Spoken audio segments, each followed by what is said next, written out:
So last week I was walking back from our Darlington office and came across the carpet of crocuses that I took a photo of, which Vic's hopefully added to the post somewhere at the beginning or the end maybe. I've always loved crocuses. They announce spring to me like no other plant. To me, they trump the daffodils and the snowdrops. I love that they can appear anywhere, that they can be blue, white, yellow, purple, orange, seemingly within the same patch. And that, like daisies, they're one of the very few flowers we will happily tolerate in a well-tended lawn. Having already said crocuses twice, I can confirm that the vernacular plural of crocus is a personal choice. So you can use either a carpet of crocuses or a chorus of croci as you see fit.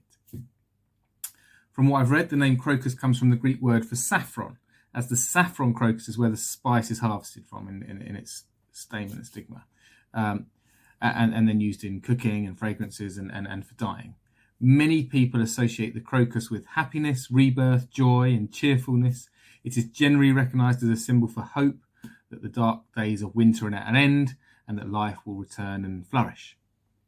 The different colours also hold symbolic meaning, with white for honesty, truth, and purity, often used at both funerals and weddings.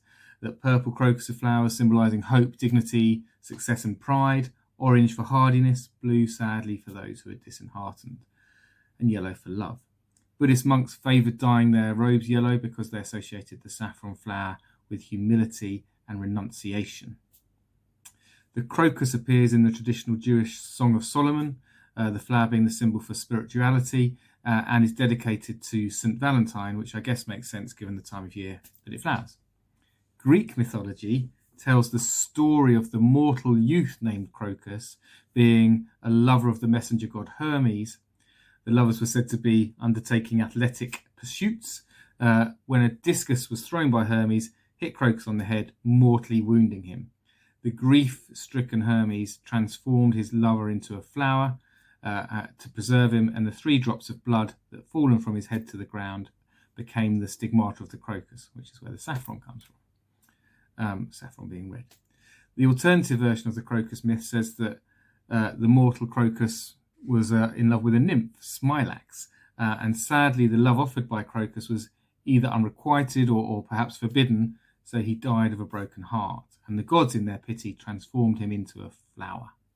Both myths are tragic, both symbolise romantic devotion.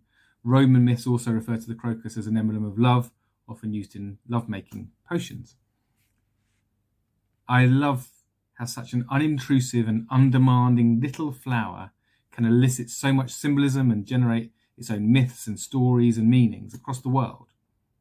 How it can represent love and rebirth, how it bides its time through the hard months of winter to reappear with full flourish at the first signs of a warm sun. The lessons the crocus gives us are perhaps best summed up by Miss H.F Gould in her book, The Poetry of Flowers. Many, perhaps from so simple a flower, this little lesson may borrow. Patient today, through its gloomiest hour, we come out the brighter tomorrow. Thank you very much. Enjoy the spring. I hope it stops snowing soon and the crocuses remain in flower.